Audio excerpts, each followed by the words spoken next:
Good evening, everybody. Let's begin. We're happy to welcome back Shira to join us this evening. Thank you so much. Yeah, no, it's really good to see you. So I sent everybody sheets. What we're going to do is we're going to go through the Mishnah, and we can say Hadran Alach or whatever we want to say at the end of the Masechta. But then we're going to look at the sheets from Masechet Rosh Hashanah. This Mishnah that we're about to do, which everybody is familiar with because it's incorporated into the liturgy for Shabbat, there's an expansion of this in the Breita that I sent you from Masechet Rosh Hashanah, which appears also in Avot Rabbi Natan. And the thing, this is what I want to try to accomplish. I want to understand, I want us to get at least a basic understanding of why particular Tehillim were said on particular days. And we may go a little bit more deeply into this in different ways. So one way to go more deeply into it, which I do want to do, and we'll start on it today, I think, if we get that far, I think we'll start on it. I want to actually go through each of the Pirkei Tehillim to understand them, at least on some kind of a pshat level, and understand how we would relate them to that, to the particular day they were being said. And the other thing is, I don't know if any of you looked at or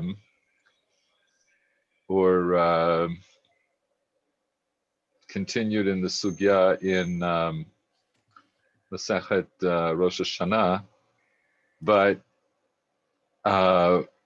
this sugya touches on some very deep thoughts about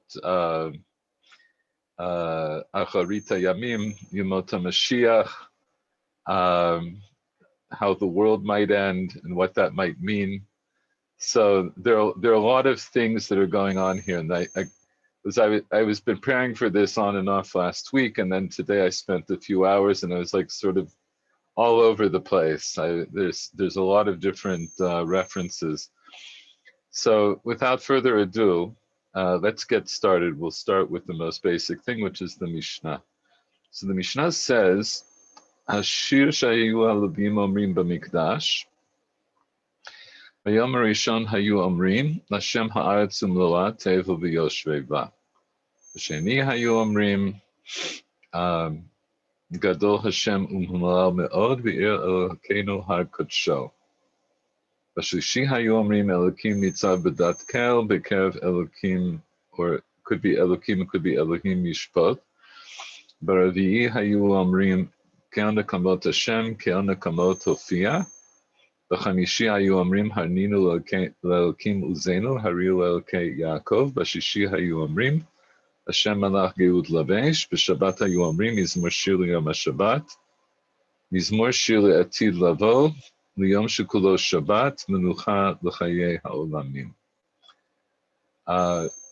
So first thing I would like to point out, the Mishnah that we did at the end of the last shiur seemed like that would have been the logical place to stop.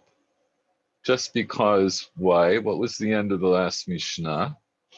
It said, Zehu seder hatamid abodat beit Elokeinu, hi ratzon yichibane b'mehera v'yameinu amen.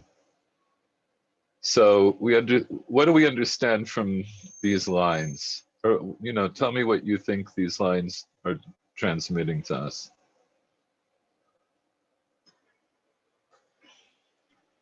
We have reviewed. It doesn't have, yeah. We've reviewed Seder Korban Tamid, and now we're done. God be praised. Okay.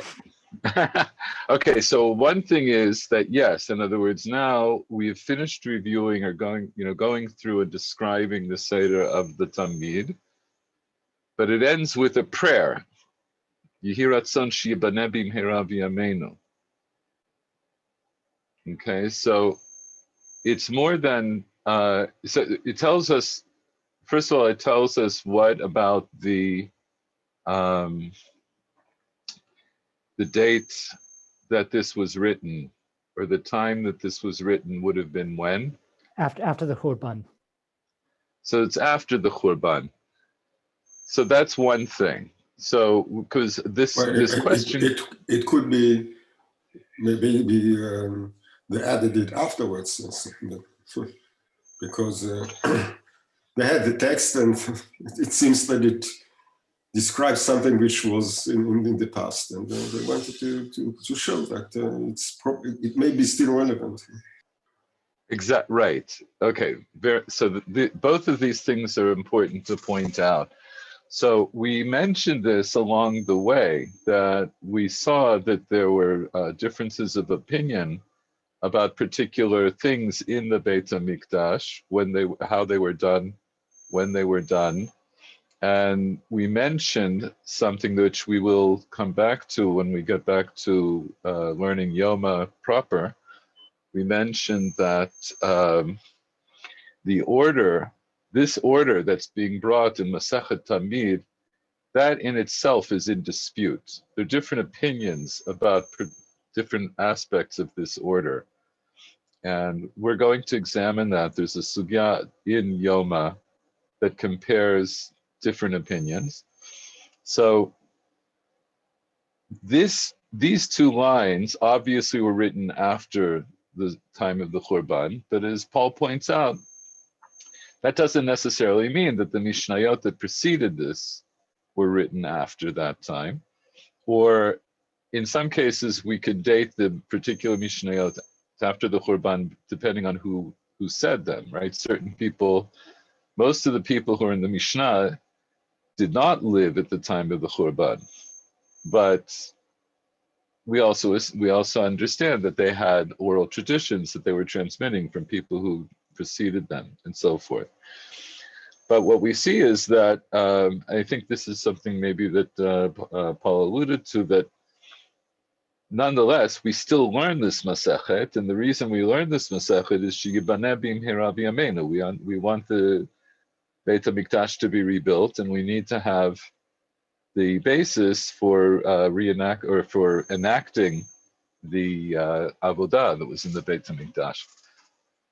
So but what's interesting, so it seems to be like this is the end of the Masechet, and only now do I bring the Shir Shel Yom, even though we alluded to the idea that the Levim sing. Right, it was mentioned that they dabru b'shir, that they spoke the shir. So it's a kind of question: why is this brought at the very end? Why was this put off till now? Does anybody have any thoughts about that? Why would we wait till the end to bring this?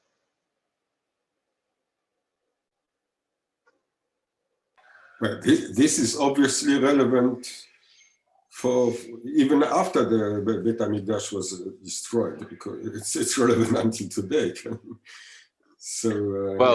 But why is it relevant today? What do you mean? Why is it relevant? We still say that, and I guess that also at the time of the Mishnah, when people were praying, they probably said this Mizmorei Tehillim every day. Yes. I assume. All right, it could be that this is said later. In other words, after the Chatima, like after the ending that we had in the previous Mishnah, which is like a demarcation to say Ad Kan. This is what was all of these halachot that we learned until now were really only relevant at the time of the Beit HaMikdash, but this was relevant even now, even later, even though the Mishnah doesn't say that this is part of the liturgy. And honestly, I don't know. And actually, Shira, I know you have this book about the liturgy. Maybe you can look this up. I don't know when Shir Shel Yom was instituted in the liturgy, and I don't know when this Mishnah was instituted in, after Ein Kelokeinu. I don't know when that happened. I think there's another reason that you could say, without going too far, which is what we did until now, for the most part, virtually all of the Mishnayot here were about the avodah of the Kohanim. And the shir is the avodah of the Leviyim. And so it could be that that's another reason that this is put separately. Even though we alluded to it and we could have put it in its proper place, because the Shir Shel Yom that they're talking about, what does it mean that they said this every day? They said these were the Tehillim that they said each day with the Korban Tamid. And we'll see this expanded on a little bit more in the Gemara. Can I suggest one other thing maybe? Yes, please. Which is that it seems to me that this final Mishnah, in some sense, continues the Chatima. In some sense, it is part of the Chatima in the final. Okay. In the final yes. verse. And how so? Exactly. In what way does it continue the Chatima? I think off the cuff, I think in two senses. First, this is part of the Avodat Beit HaMikdash that can continue now. Okay. And that maybe on some level needs to continue now. Second of all, song has a kind of incantatory quality. It actually reminds me, in some sense,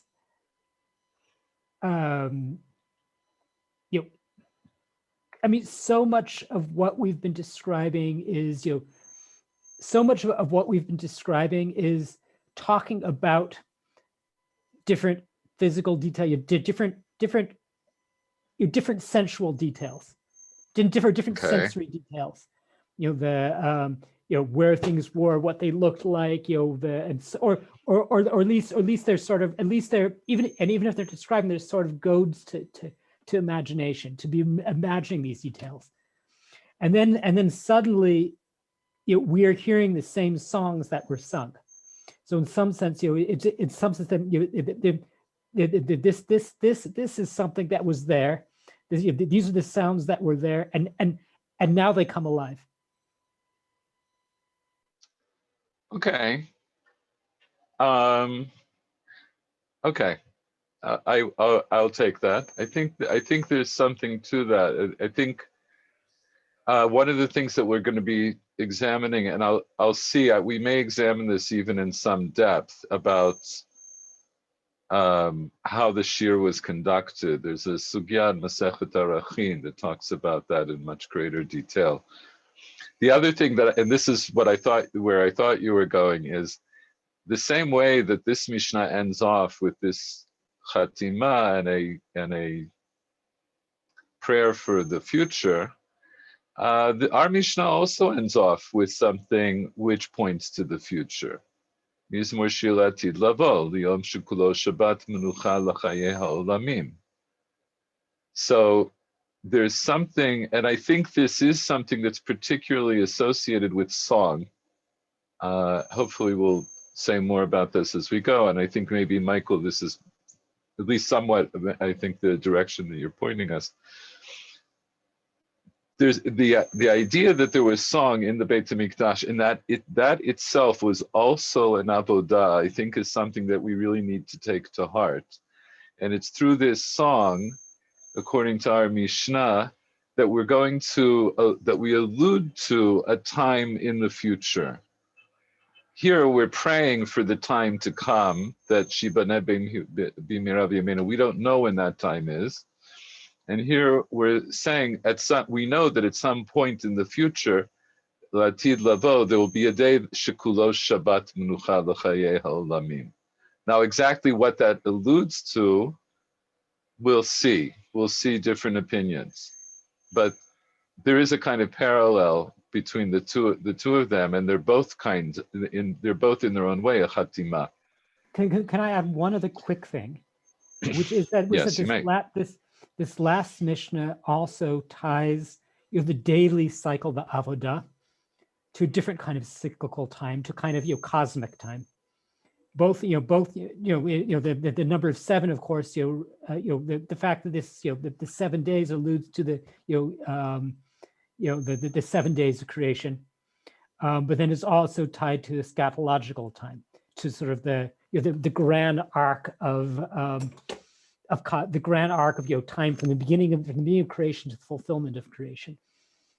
Yes, so in fact, we'll see that that's exactly one of the themes in the Gemara in Rosh Hashanah. Yes. Yes. Avigdor Shinan claims that the Avodah in the Beit HaMikdash was done in complete silence, really complete, except for the Shirim of the Levi'im. So there seems to be, we are now switching to a complete different mode, to a mode where people are singing and are praying, that they're using words, and in the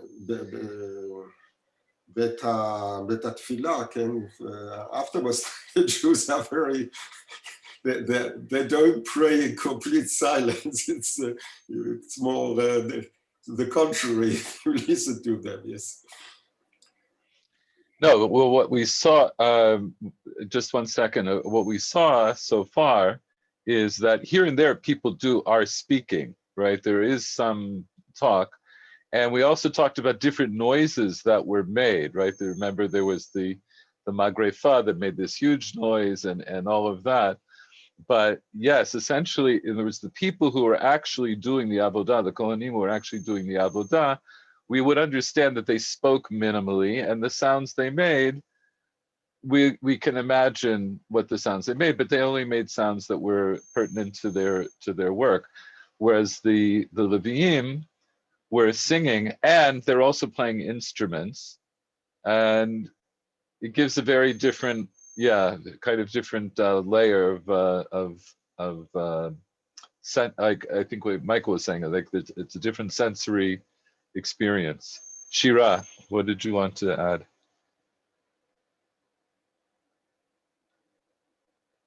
Wait, you need to unmute. You need to unmute. Oh, yeah, you can hear me? Now I can hear you, yes. Yeah, oh, excuse me. So it seems to me the phrasing of Seder HaTamid could be like a title over the Chatima, to say, now we want to know what is the Seder of Tamid. Tamid, okay, eternity or everlasting, and to understand that we, like mortal being, have a symbol of eternity and the recapitulation and the repetition of week and Shabbat. So, okay, how could we understand that the Seder HaTamid? Okay, we know it's a sacrifice, but in a symbolic or a more metaphorical way of speaking and understanding, it's also possible to understand it in this way. Okay, that's a title, and now we can see how we are the Levi'im, representing the assembly of Israel, in to represent and to incorporate this kind of eternity in our life, or in our, so that's Seder HaTamid. Yeah. Yes, and actually, so this is another point I want to make, which I think fits in with with what you're saying. There's the different in terms of what we covered in this Masechet. We covered what happens essentially in the morning on a typical day in the Beit HaMikdash, and every day would be the same. We didn't talk about what happens on every Shabbat, because there are other avodot that have to be done on Shabbat. We didn't talk about the different avodot for all the different Moadim and the Chagim, which is one of the things, we'll go back, we'll see Seder Yoma Kippurim. We already know Milchatchila has certain differences. But for the most part, what this is saying is this is what happened most of the time. But when we come to Shir Shel Yom, we understand that even though the order of what was done by the Kohanim was the same every day, but the Shir changed every day. So there was a change every single day in the Avodah, which did repeat on this 7-day cycle. So yes, so that's another aspect, and all of these things we can understand can have, and I think they do have, symbolic meaning, and some of that I hope to get into. So the first layer of the symbolic meaning, I think we'll go through and see how the Bar Tanura understands the Mishnah. So he says, "B'yom rishon hayu amrin l'Hashem ha'aretz imloa, lefi shehu rishon l'ma'aseh bereshit," because it is the first for the act of creation. So what does he mean? What's being talked about in l'Hashem ha'aretz imloa?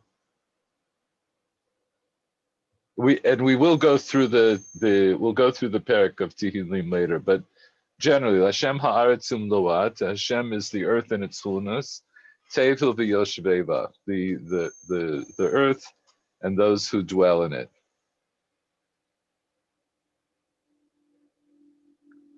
So what is that? What does he mean when he says because it is the first of the Maaseh Bereshit? What was the first of Maaseh Bereshit?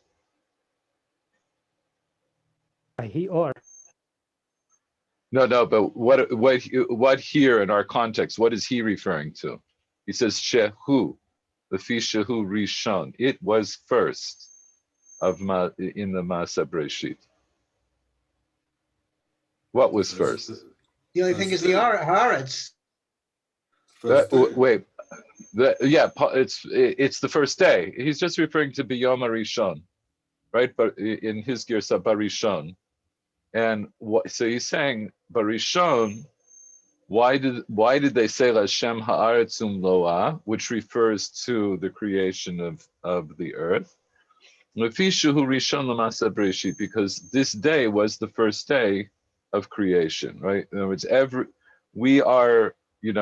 Sunday, every Yom Rishon is the anniversary isn't the right word, but it's right. It's the day that we keep coming back to, which was originally the first day.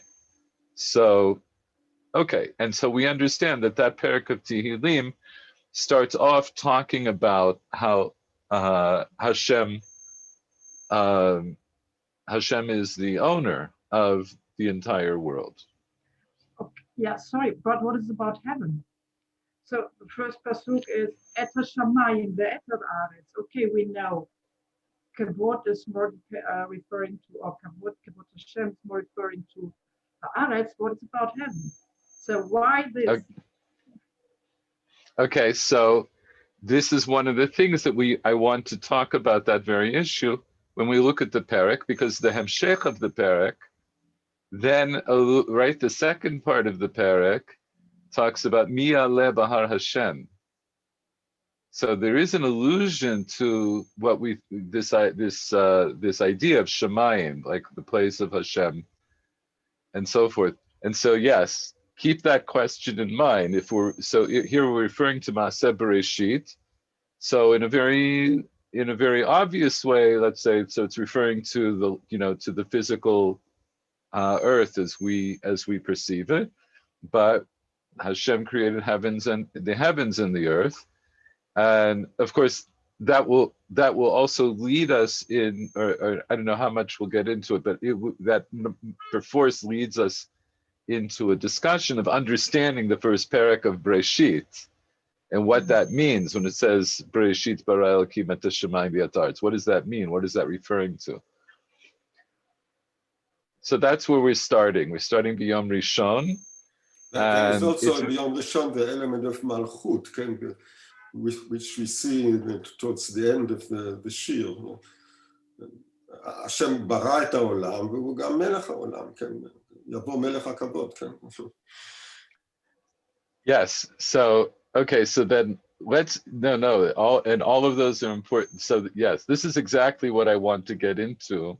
But just But one first, of go ahead. I want to get into this deeper when we go through the parak pasuk by pasuk. But Michael Werner, yes, if you want to throw in something, please. yes, I'm sorry. Yeah, this is also alluding to the creative power of speech. Oh yeah, how so? Brishit bara Elokim et hashmai ve'aretz, the act of creation is couched as an act of speech. Okay. Okay. And so Yeah. that this in some sense is a natural. This in some sense this follows beautifully on the Hatima at the end of the previous Mishnah, in which in some sense also there's a kind of incantatory.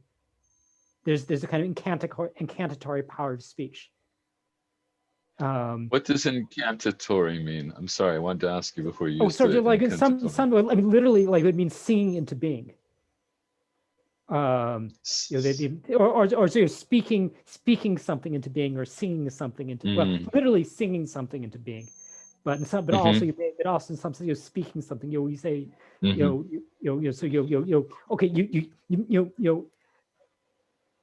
or at least well I guess that's.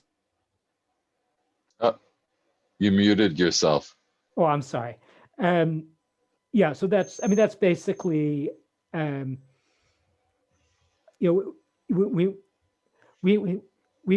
we conclude the previous Mishnah with a speech act that tries to that hopes to bring something into being, or hopes to at least return something to existence, or hopes to or hopes to bring, or hopes to sort of inspire God, or to bring something back into existence. Okay. Okay. Fine. Because I could also say, all we're saying at the end, words, when we say Hiratzon Shibane, okay, so if I understand you correctly, that it would mean that your understanding would be that through this act of prayer, we are hoping that Hashem will rebuild the Beit HaMikdash. We also should remember that at least the Mizbeach, the creation of the Mizbeach, I mean, or our understanding of Malacha, our understanding of Malacha refers both to the Malachot in the building of the Mizbeach, which itself recapitulates the 7 days of creation. It refers to the Mishkan, not just the Mishkan. Mizbeach. Oh, I mean, that's the Mishkan. Excuse me. Yeah, the Mishkan, yeah. which recapitulates the 7 days of creation.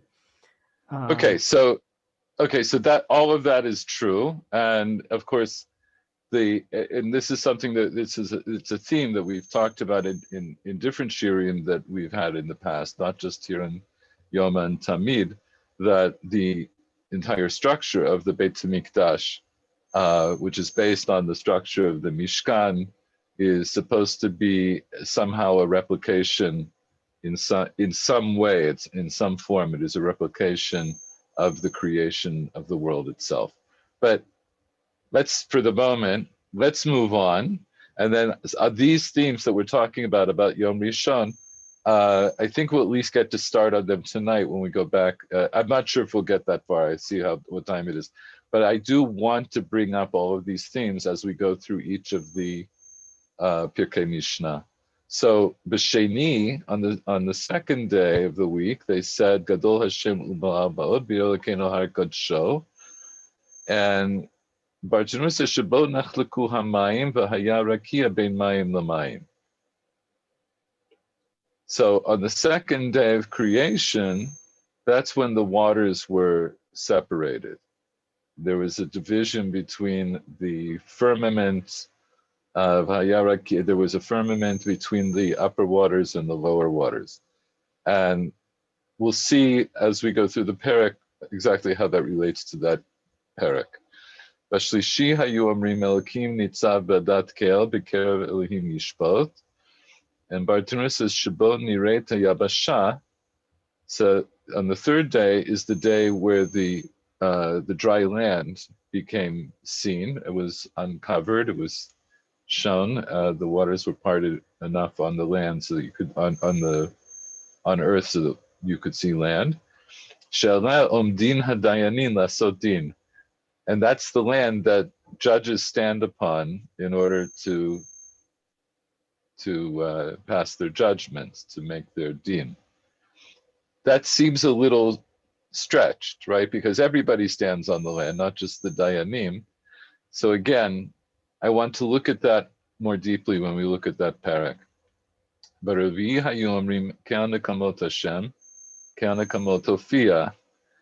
The Bartanura says, Shabo nivru hashemesh v'hayarech v'kochavim. On the fourth day is the day that the sun, the moon, and the stars were created. Sha'atid HaKadosh Baruch Hu lihinakeh min ha'ovdim lahem.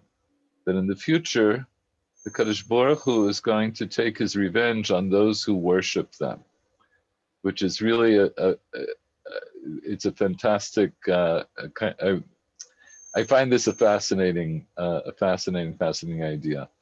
That's because, again, it's a long parak, and we need to look at it more closely.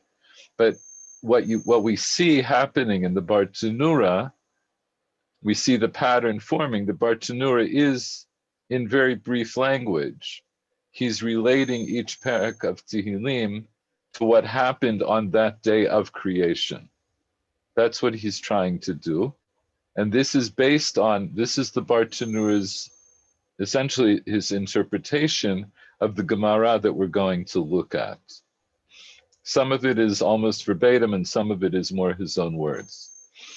B'chamishi hayomrim harnin Elokim uzenu hariu le'Elohei Yaakov, and the Bartanura says Shabo nivru ba'alei chayim.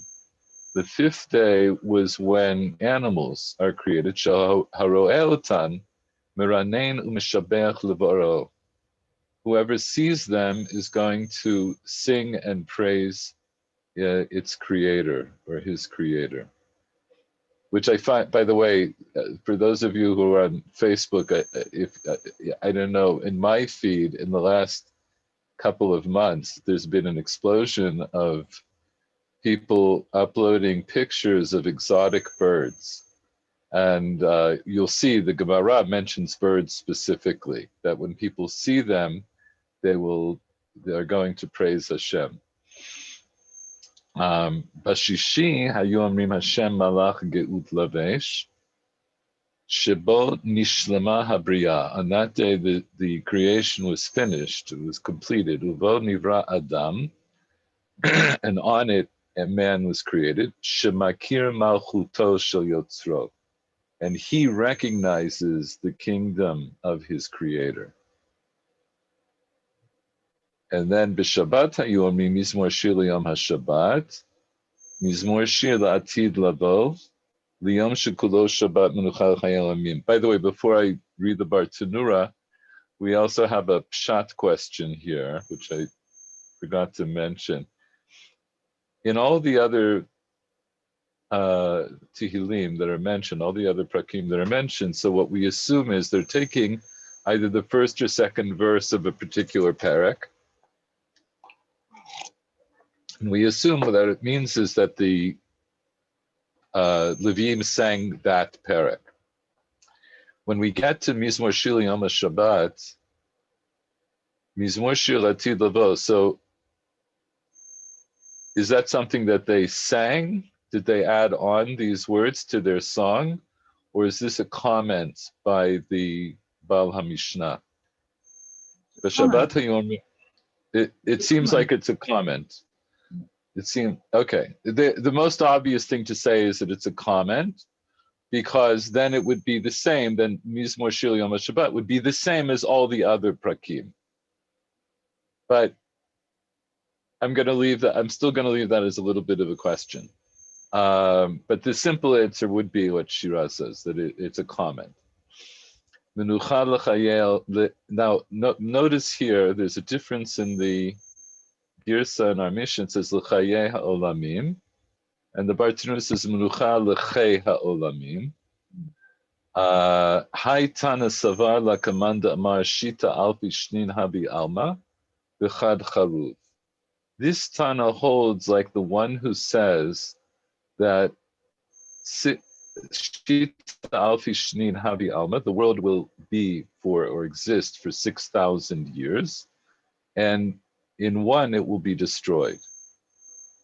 The Al Shem, that's a virtually literal translation, and this is the Gemara. It's in the Hemshech of the Gemara in Rosh Hashanah that we're going to look at, and the sugya there is expanded on a little bit more in the Gemara Masechet Sanhedrin, which we won't look at tonight for sure, but we may look at yet in the future. So he's saying this Tana, who says that Mizmor Shir Atid Lavo Liyom Shekulo Shabbat Menucha L'Chayei Olamim or L'Chei HaOlamim, that comment is clearly like the person, like the Tana, who holds this idea that the world will exist for 6,000 years and then it will be destroyed in one. Ve'al Shem Shebe'erev HaShvi'i Lo Yeh Ki'im HaKadosh Baruch Hu. Because in the last millennium, in the 7th millennium, there will only be the Kadosh Baruch Hu. Shenema v'niskav Hashem levado bayomahu, that Hashem him alone will be strong on that day. L'kach omrim b'Shabbat, and that's why we say it on Shabbat. Mizmor shir liyom Shabbat, meaning when we say Mizmor shir liyom Shabbat, what we're referring to is not the Shabbat of creation, but we're referring to the Elef HaShvi'i, to the 7th millennium. And how can that be Yom HaShabbat? Shiyomo shel Kadosh Baruch Hu Elef Shana, because the day of the Kadosh Baruch Hu is 1,000 years. So this is one of the, so there's a lot going on here, and we're going to look at least some of it in the Gemara. But this is a machloket, we'll see in a moment. This is a machloket in the Gemara. When we say Mizmor Shir Yom HaShabbat, are we talking about this 7th millennium, or are we talking about the 7th day of creation? Because, so you see that the Bartanura until now, like we said, he relates each parak of Tehillim to that day of creation. When he gets to this one, he has to explain that this Tana doesn't hold that we say Mizmor Shir Yom HaShabbat in correspondence to the 7th day of creation. It's in correspondence to the 7th millennium. That's Mizmor Shir. So he's saying the Mizmor Shir is Latid Lavo. It's a mizmor about the future, not about the current cycle of Shabbatot. And that future is going to be a day, which is the day of the Kadosh Baruch Hu, which is 1,000 years, which will be Shabbat Menucha L'Chayei Olamim. So, okay. This difference between Chayei Olamim and Chayei Olamim, I think I'll talk about that next time. If anybody wants, you can look for a detailed discussion of it in the Tosfos Yom Tov here on this Mishnah. But I think for now, let's switch over and look at the sheets that I sent you. Just a second.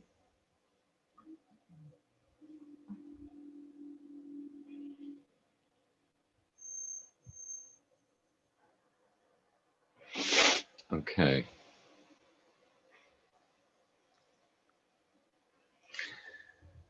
So,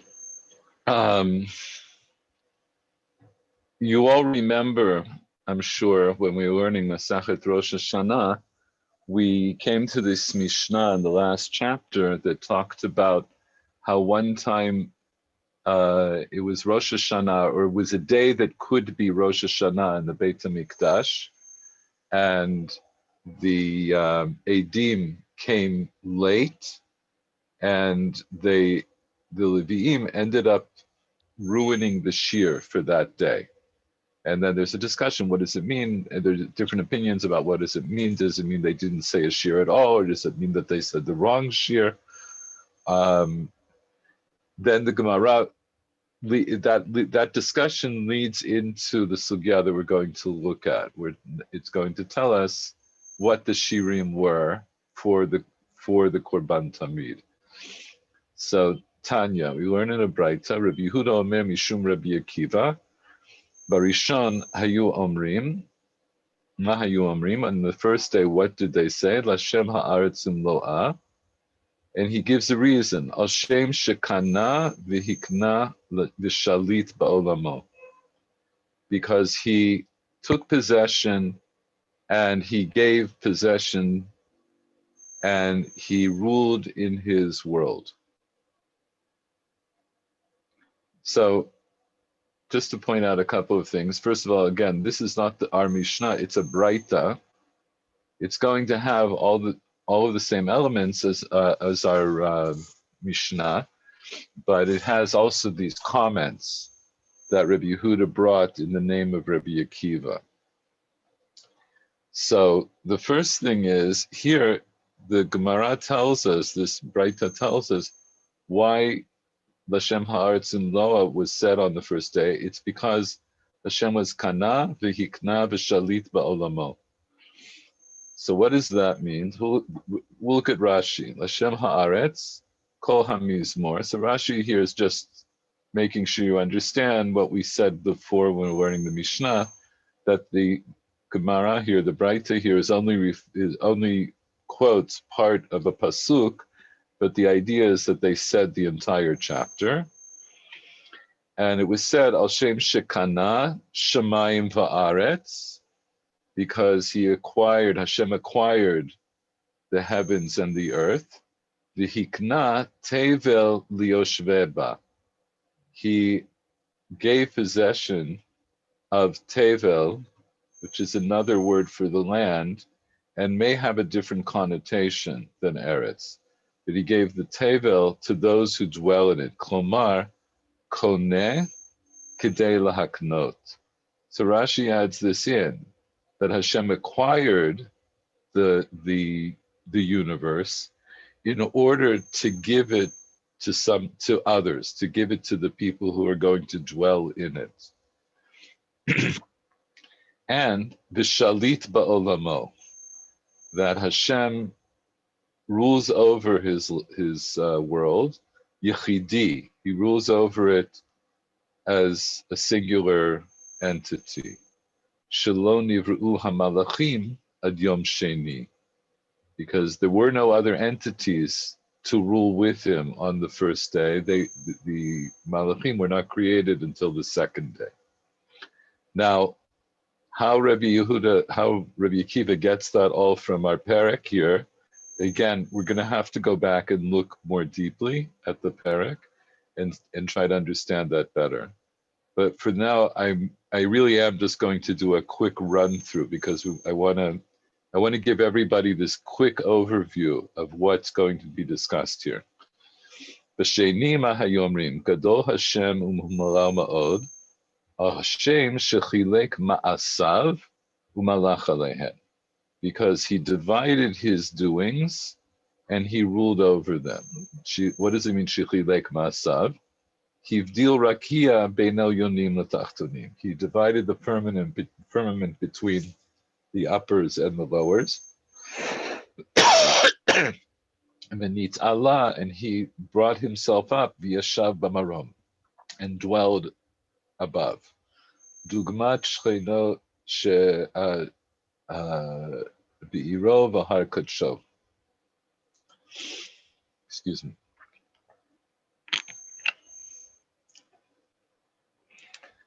Dugmat shochno be'iro v'har kadsho, in a way that was similar to his dwelling in his city and on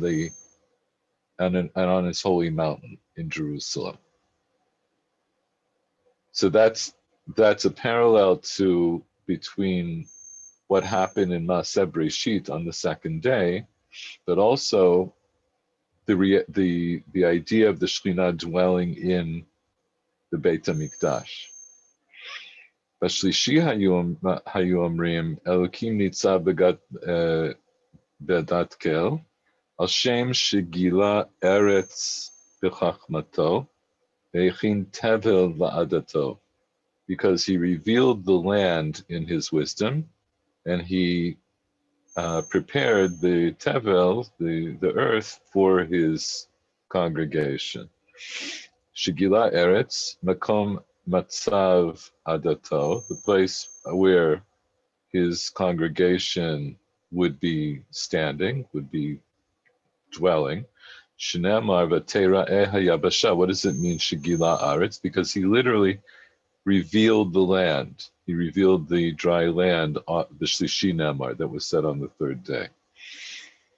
Baraviyi hayu omrim kel nekamot Hashem, al shem shebarach chama u'avana, because he created the sun and the moon. V'atid li parami ovdehen. In the future, he is going to punish those. Literally, he will collect from those who worship them. Shebarach chama baraviyi, because it was on the fourth day that he created the celestial bodies. So that we see this is almost exactly what the Barchanura lifted this part almost exactly. B'chamishi hayomrim arnina l'elkim uzenu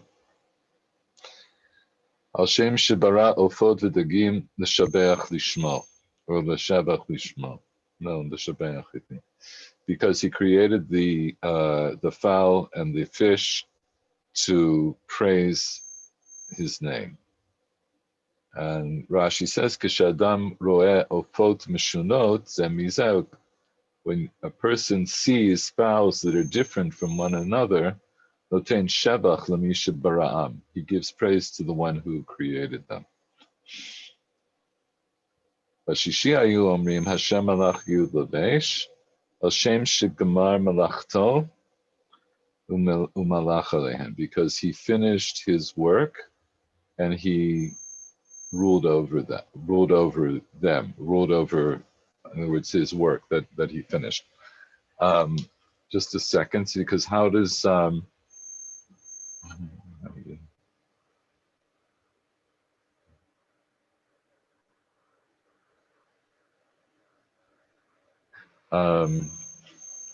just one second. There was a comment, I didn't leave this on my screen. There's a comment from the Marsha here. You'll notice Rashi didn't have a comment, but just a second.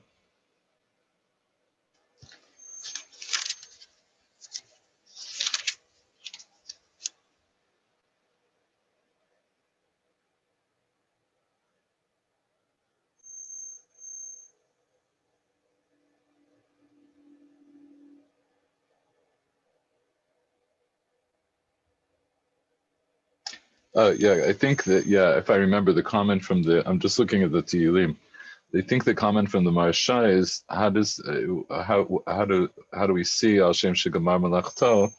Because in that pasuk it says Hashem Malach Yud Lavesh Lavesh Hashem Ozi Tasar Aftikon Tevel Baltimot, because he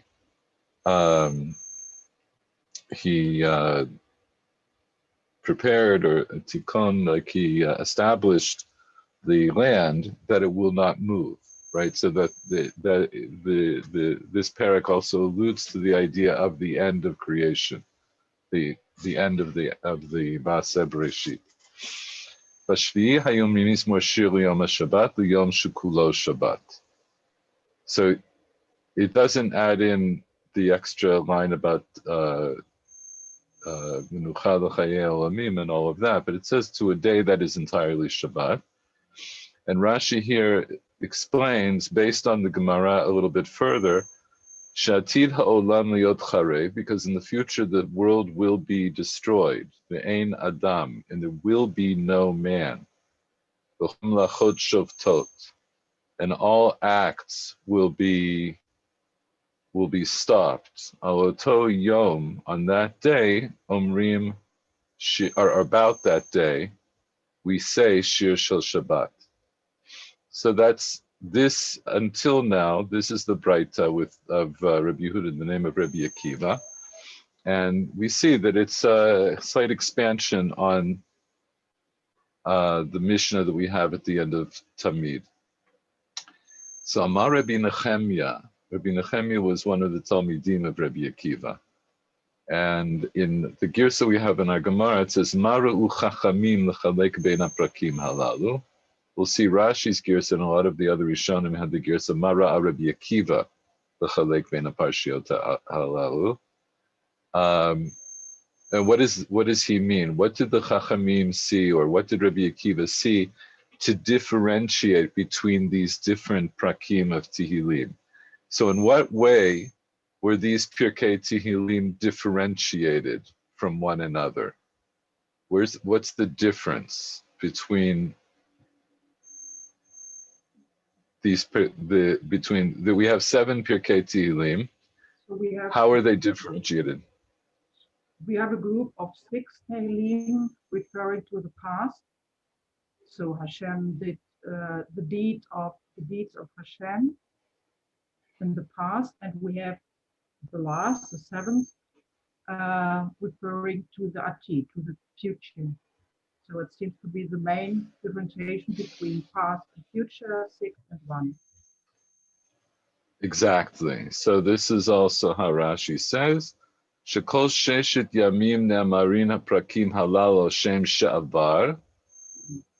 All of the first 6 prakim are about that which happened already. V'shel Shabbat al shem laba. Right. So what did Rabbi Akiva see? What was the basis for him saying that the 7th day that we say for Shabbat, that should be about the future and not about Maaseh Bereshit in the past? So Rabbi Nechemia asks this as a rhetorical question, which he doesn't answer. He answers it by saying that actually, no, they're all referring to the past. And he goes through them one by one very quickly. He brings, in almost every case, we'll see almost the same language as Rabbi Akiva, except for Shvi'i. There is a slight difference. Ela Berishon, Shekanavi Iknava Shalit Ba'olamo, B'sheni Shechilek Ma'asav U'malach Alehem, B'shlishi Shigila Eretz B'chachmato V'yechin Tevel L'adato, B'ravi'i Shebarach Hamal V'anav Atid L'para Me'ovdehen, B'chamishi Shebara Ufot L'dagim L'shabech L'shmo, B'shishi Shegamar Melachto U'malach Alehem, B'shvi'i Al Shem Sheshavat. We say Mizmor Shir L'Yom HaShabbat because Hashem was Shovet, because Hashem rested on the 7th day.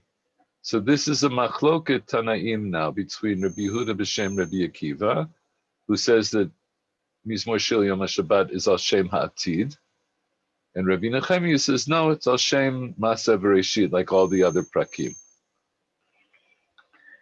Gemara goes on to explain their machloket.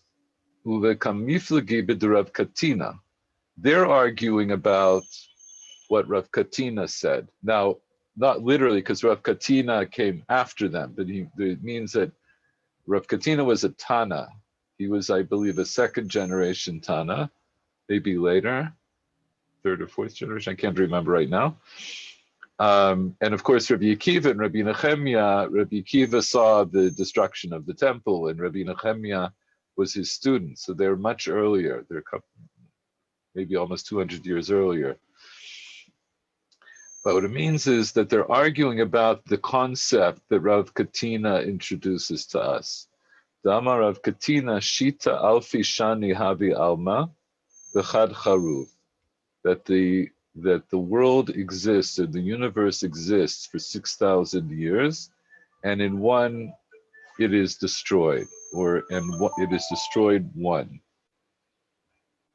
Shenamar v'niskav Hashem levado bayom hahu. We'll look at that pasuk in a moment. But let's just continue a little bit more. Abai Amar, I left this in, I usually put this as a footnote, but the Amar Abaye is in round parentheses, and the Masoret Hashas thought that was understood that to be incorrect, and it should read like in the brackets Abaye Amar. There's no real difference in meaning, but it's a more accurate girsa. Abaye says, Trei Charuv. He disagrees with Rav Katina. Rav Katina says that the universe will exist for 6,000 years and then it will be destroyed for one. When he says it'll be destroyed for one what? What does he mean it'll be destroyed for one? We saw this, there was the Bartanur more or less said it, but we can also see it from the context here. The world exists for 6,000 and then it's destroyed for one. For one what? 1 century. Why century? Say better. Millennium. 1,000 years. For one millennium, right? It's going to be, so, right? We saw in the Bartanura, he said, just a second. The language of the Bartanura was, Haitana savar la kamanda mashita alfi shnin habiyama v'chad charuv Hashem shebe'elef hashvi'i, because in the 7th millennium, there will only be the Kadosh Baruch Hu. That was the language of the Bartanura. And it's based on his reading of the Gemara here. Shita alfi habiyama v'chad charuv. In other words, the universe will be destroyed for one millennium. Shenema v'niskav Hashem levado bayom hahu. And Abaye says, Trei Charuv. It's going to be destroyed for, or it will be Charuv, it will be in a state of destruction for 2,000 years. Shenemar yichayenu miyomayim. So we'll look at those psukim behemshech, but not. I want to continue on a little bit before we do. Let's just see the Bartanura. Kamiflagi b'derav katina. Rabbi Nechemia letle derav katina, ela d'Abaye. We see Rabbi Nechemia doesn't agree with Rav Katina. He holds like Abaye. Hilkach leka l'meimar al shem yom echad shekulo Shabbat. Dahatrein ninhu. Therefore, one would not say, like Rabbi Akiva, that we say Mizmor Shir L'Yom Shabbat because of a single day that will be entirely Shabbat, because they're actually going to be 2 Shabbatot, as it were. So it can't. So the idea is Rabbi Akiva holds like Rav Katina. Rav Katina says, for 6,000 years the world will exist, and then for 1,000 years it'll be Charuv, and that's the Shabbat. That's the Shabbat Latid Lavo, the Yom Shekulo Shabbat, and it's the Shabbat of the Kadosh Baruch Hu, which is 1,000 years. Whereas Rabbi Nechemia holds that's not what we're talking about when we talk about Mizmor Shir L'Yom Shabbat. We're talking about Shabbat Bereshit, because actually, in the future, after he agrees with the basic idea that there's going to be 6,000 years of existence, and then after that there's going to be a churva, but it's going to be for 2,000 years. So he's saying that's the Rabbi Nechemia says we don't allude to that when we say the Shir Shel Yom for Shabbat. And Rabbi Akiva says, no, we do allude to this Atid Lavo, but it's only for 1,000 years.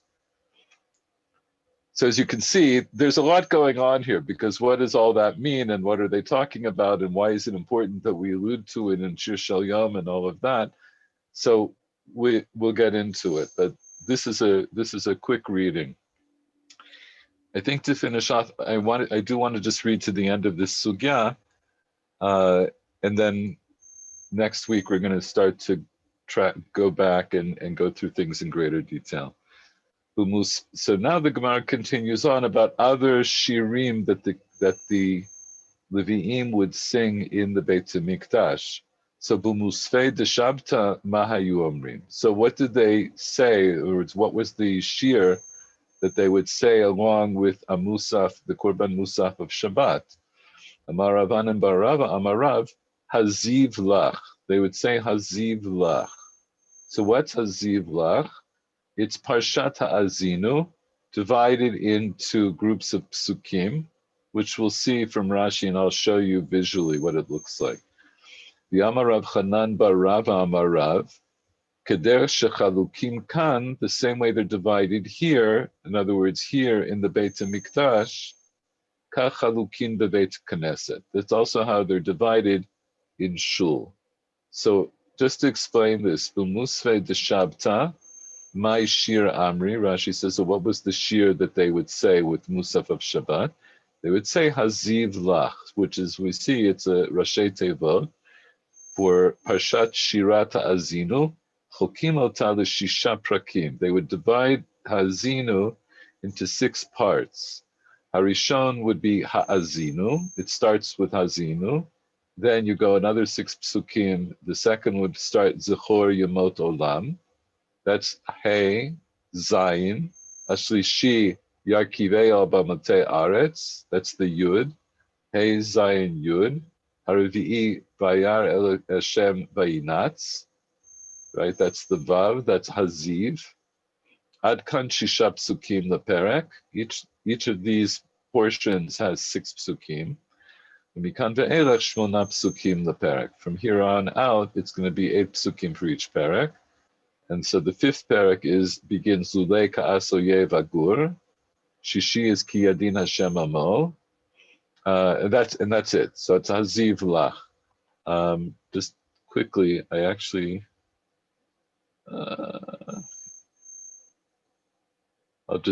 I'll show you on the screen.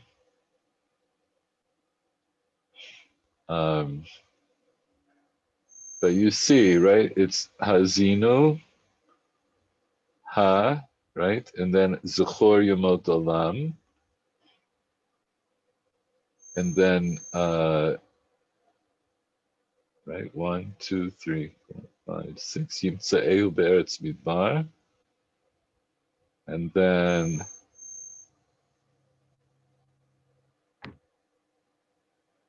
Vayinikehu.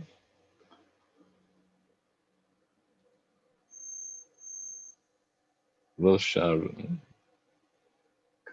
Okay. Anyway, you see, this is how it's laid out.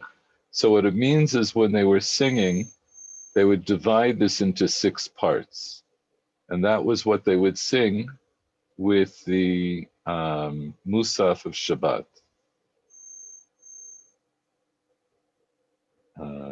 Lost my place. Here we go. And the way that they were divided here, and Rashi explains, the way that they're divided here for the Levi'im when they sang it from Musaf on Shabbat, kach chalukin bebeit HaKnesset, kach korina tashisha hakorin b'sefer Torah.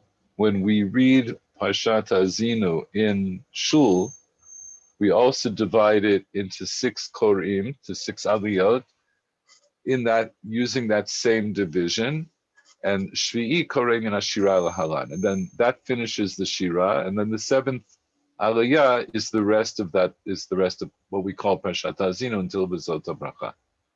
Okay. Then the B'minchata Deshabta Mahayomrim. What did they say? What was the shir that the Levi'im would say for Mincha of Shabbat? Amar Rabbi Yochanan, they would say these 3 shirim: Az Yashir, Micha Mocha, Va'az Yashir. So what does that mean? Az Yashir, of course, is Shirat Hayam Ad Micha Mocha.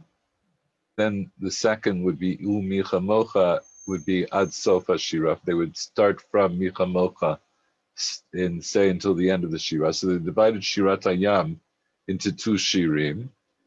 And then Va'az Yashir is the Az Yashir of Yisrael of Eli Be'er, right, in the 40th year. It's a much shorter shir, what we find in at the end of Parshat Chukat. So now the Gemara asks, Sibailuhu, so they ask a question, Hani Kuhu B'chad Shabta Amiluhu, did they say all of these prakim of Haziv Lach, did they say all 6 of them every Shabbat? O Dilma Kol Shabta V'Shabta Amrichad, or maybe they only said them, they would say one perek each Shabbat, and there would be a cycle of 6 Shabbatot that would repeat. Rashi explains, the Levim say this all in one Shabbat, and then they would divide these prakim with the way they sang, and by changing the instruments that they were playing, and by blowing the horns. In other words, they would make some kind of a musical demarcation between these prakim of Ha'azinu. Is that what they did? Maybe they would do one of the 6 prakim every Shabbat in a cycle that would repeat for every Shabbat, every 6 Shabbatot. So the Gemara answers Tashema. We can learn it from this Braita, the Tanya, Amar Rabbi Yossi, Ad Shaharishana Omeret Achat, until the first one has said 1, Shniya Chozeret Shtayim. The second has gone over it twice, has reviewed it twice. So what does it mean? Ad Sharishona Shirat Musafin Chozeret Chalila Ba'am Achat, until the Rishona, meaning the Leviim who were singing Ha'azinu, until they would go through all of the 6 prakim one time, the shir that would be said that would be for Musaf. The shir that would be said for Mincha would be said twice. Shirat Mincha shel Tamid Harbaim. That's what we mean by Mincha, is the Tamid shel Ben Harbaim. It would be said twice. Chozeret Shtayim, the Hatam Shit Pirki, V'Hachitlata, because there by Ha'azinu it's 6 prakim, and here by Mincha, as we said, there are 3 prakim: Az Yashir, Michamocha, and Az Yashir. Ha'azinu b'Shabbat Achat, Zechor b'Shabbat Shniya, B'chein Kulam. In other words, what it's saying is, this is a braita that tells us that the time it took to go through the prakim of Ha'azinu would be 6 Shabbatot, and during that time, they would have already gone through the cycle of Az Yashir, Michamocha, and Az Yashir twice, because those are 3 shirim, and Ha'azinu is 6 prakim. So Shema Mina, back to the Gemara, so we learn from this, Kol Shabta v'Shabta Amri Chad. So we understand from the Braita, this answers our question, that on every Shabbat, they would say 1 perek from Ha'azinu for Musaf, and then they would also be saying 1 perek of the 3 prakim that we mentioned, Az Yashir, Michamocha, Az Yashir, for Mincha. So let's say the first Shabbat, they would say Ha'azinu for Musaf, and they'd say the first half of Az Yashir for Mincha, and then they would say the Zechor Yemot Olam the next week for Musaf, and they'd say Micha Mocha for Mincha, and so on. So that by the time they finish the 3rd one, then the next week, the following on the 4th week, the Mincha song is going to go back to Az Yashir, but they're going to still be in the middle of Ha'azinu for another 3 weeks. So Ad Kan for the moment.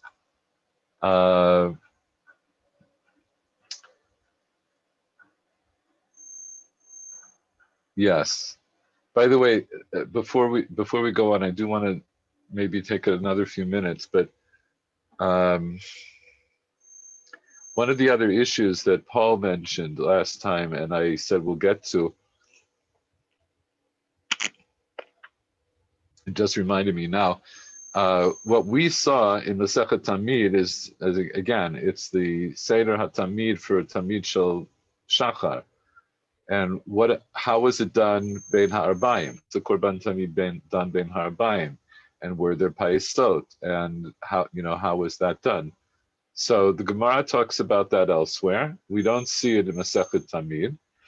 But it just reminded me now, because here we see, this is one of the sources that tells us a little bit more than what we saw in the Mishnah Masechet Tamid about the shir, right? The shir shel Yom, that was the shir that was sung every day for Tamid shel Shachar. But what about the other korbanot? What about korban musaf? What about korban Tamid shel Bein Harabayim? So we see that no, that's not mentioned. And here the Gemara does say what they were, what those shirim were. Okay, so we covered a lot of stuff. I think because it's late, I think next week what I would like to do is start looking at Lashem Ha'aretz Umlo'ah, which is Tehillim Chaf Daled. Everybody can look at it and make of it what you will, and hopefully we'll discuss it. And I want to relate it back to the way the Gemara talks about it. Hashem Shekana V'Ikna V'Shalit Ba'olamo. The other thing I want to tell you briefly, and we will not do this next week, but it could, I'm half preparing this and I may want to go into it. This concept of Rav Katina and even Abaye that Shital Fi Shani Havi Alma V'Chad Charuv, this is quite a mystical understanding of history and the future. And there have been over the years, over the centuries, there have been a number of outstanding, interpretations of what the Gemara means here. One of the most outstanding was from the Gra, and somebody told this to me a number of years ago, and I tracked down some of the sources where the Gra speaks about this. But hold on a second. I think I prepared this Gemara, if I can find it. Oh wait, hold on.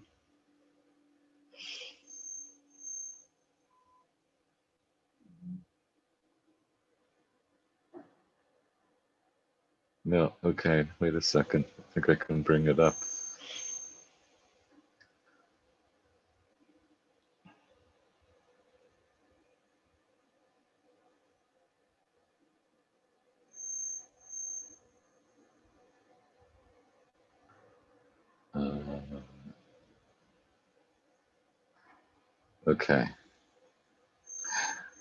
Okay, this is going to get a little bit obscure, but it does really have to do with this question, especially according to the Gra. There's a discussion here in Gemara and Sanhedrin about Adam Harishon, and this is one of the things that the Gemara says. Amar Rabbi Yochanan bar Chanina, 12 shot havi hayom. There are 12 hours in the day. In other words, in the daylight hours, right? That's our basic. You may have 12 hours of night and 12 hours of day. Now, what he does here, he describes the creation of man and everything that took place with Adam Harishon on his day of creation. So remember, Adam Harishon is created on the 6th day, right? He's created on Erev Shabbat. And the understanding here by Rabbi Yochanan ben Chanina is he's created first thing of the day. At the beginning of the daylight hours of the day, he gets created. So in the first hour, Hutzbar Hafro. In the first hour, his dust was gathered, right? And Hashem starts to gather the dust of the earth to create him. Shniya Naseh Golem. In the second, he was made into a body-like form. Shlishit Nimtechu Everav. In the third hour, his limbs were pulled out, probably articulated. Revi'it Nisukabo Neshama. In the fourth, a life force, right? The Neshama was thrown into him. Chamishit Amad al Raglav. In the 5th hour, he stood on his legs. Shishit Kara Shemot. In the 6th hour, he calls the names. That's when Adam Arishan gives names to the other animals of creation. Shvi'it nizdavga lo chava. In the 7th hour, he has zibug with Chava. Shminit alul lemit.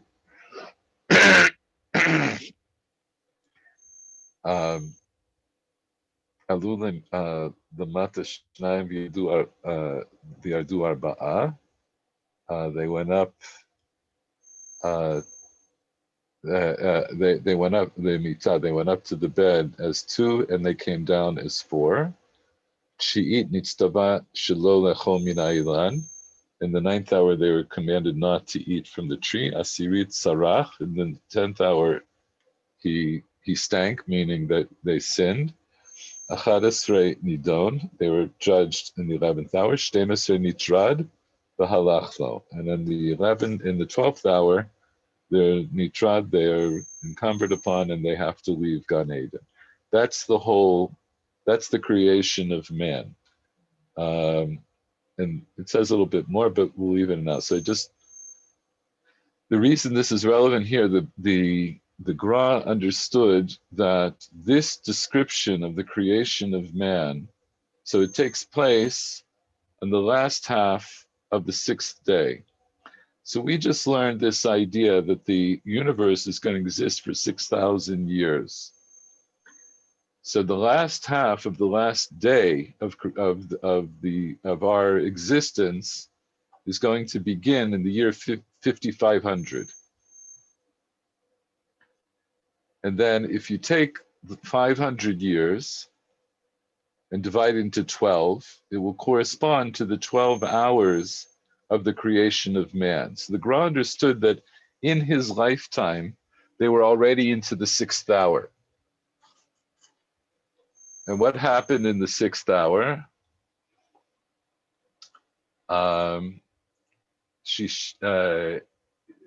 Right, in the Chamishit, by the end of the 5th hour, in other words, by the beginning of the 6th hour, Adam has stood up on his legs. And he saw this as, he understood that the same way that we need to prepare for Shabbat on Erev Shabbat, we also, as a whole, need to prepare for this Shabbat, this Chad Charuv, the Shabbat is of Latid Lavo. We have to do the Hachanot for that. Beginning, it was already in his lifetime that it was the last 6 hours before Shabbat, and we had to start beginning our Hachanot Likrat, this final Shabbat. And there's some interesting dates that come up with this, which I'll bring you next time.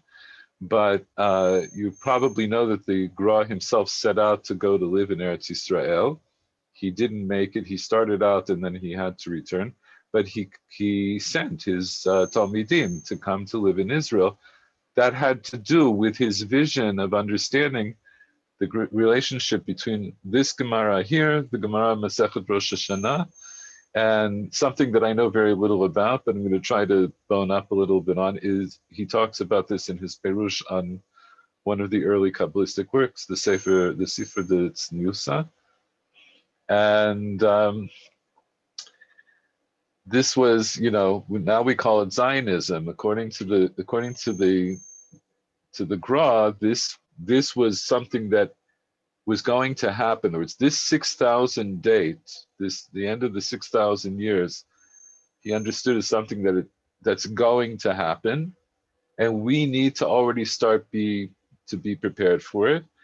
And there seems to be a doubt that the Gra saw himself as Mashiach ben Yosef, and that was the purpose, the task of Mashiach ben Yosef was to do these preparations so that when Mashiach ben David will come.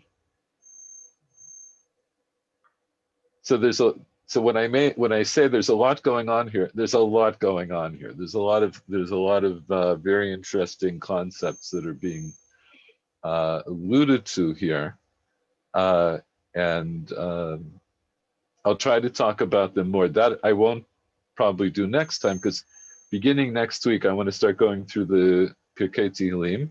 I think we can try to do 2 or 3 each time. If we get through 3 each time, that would be good.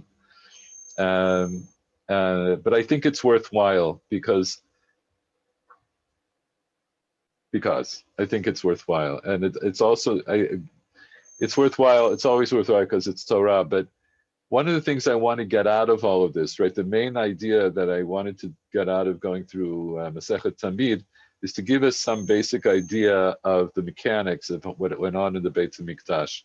But it's also important for us to understand some of the other aspects of not just like how the korbanot were brought, but these aspects that we did speak about at the beginning of the shiur, about the shir. What was the purpose of shir? How is that an avodah? And how do these particular shirim relate to the avodah, and what was trying to be accomplished in the Beit HaMikdash? So in that sense, I think that's what I mean. I think it's worthwhile. Okay. Are there any last questions or comments?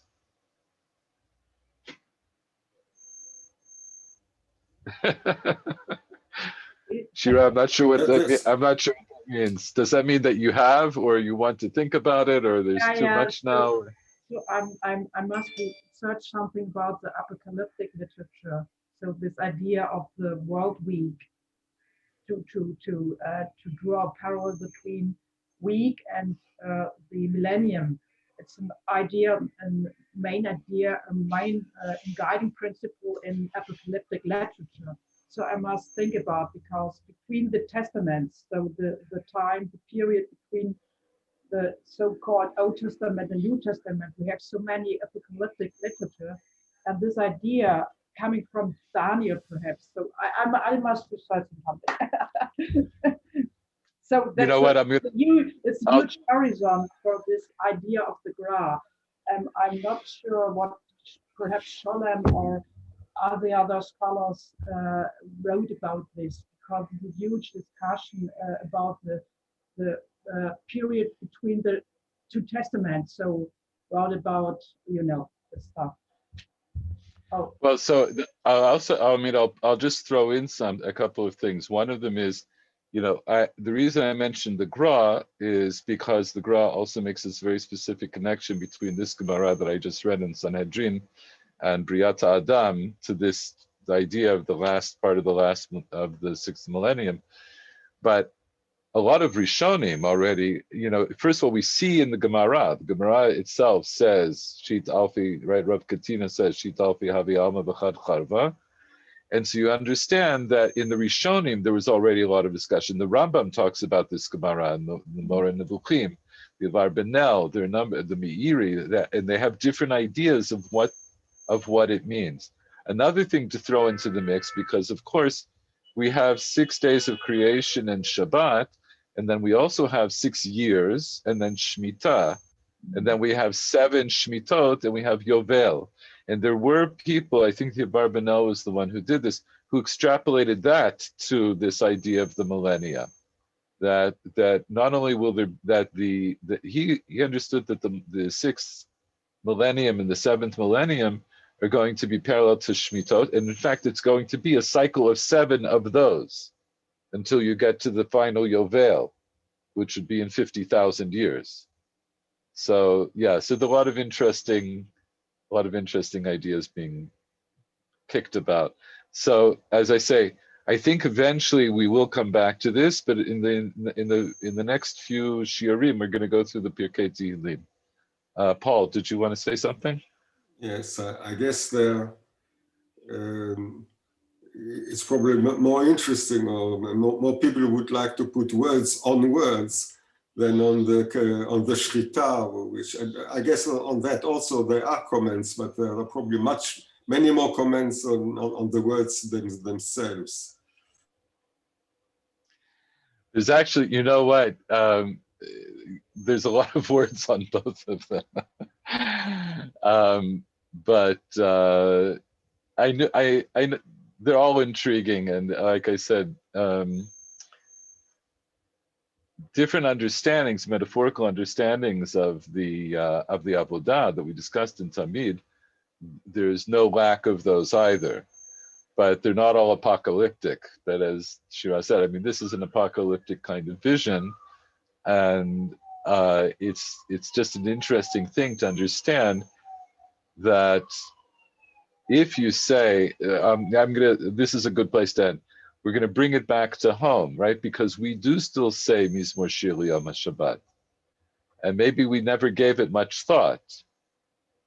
But when we say Mizmor Shir L'Yom HaShabbat, and then we include it in the Ein Kelokena part, we include this Mishnah from Tamid, and we see the Mishnah from Tamid goes like Rabbi Akiva, and Rabbi Akiva understood that Mizmor Shir L'Yom HaShabbat isn't about the Shabbat that you're in right now. It is the Shabbat Latid Lavo. That's what you're saying Mizmor Shir L'Yom HaShabbat about. So everything that we're doing, everything that the Kohanim and the Levim did in the Beit HaMikdash, and everything that we continue to do now, are all about getting to this L'Yom Shekulo Shabbat. And what does that mean, and how do we get there? Actually, I'll leave you just with one other thing, which one of my Rabbanim, Rav Nassan Kamenetsky, Zichrono Livracha, told us that, and I think this must be it must be in one of the perushim of the Gra on either Sefer Tzniusa or brought in his name. You might know that in the Nusach of the Gra for Birkat HaMazon, we say Bonei Barachamav Yerushalayim, right? That Hashem will build Yerushalayim with Rachamim.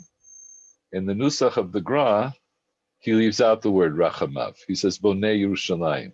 That's the Nusach of the Gra.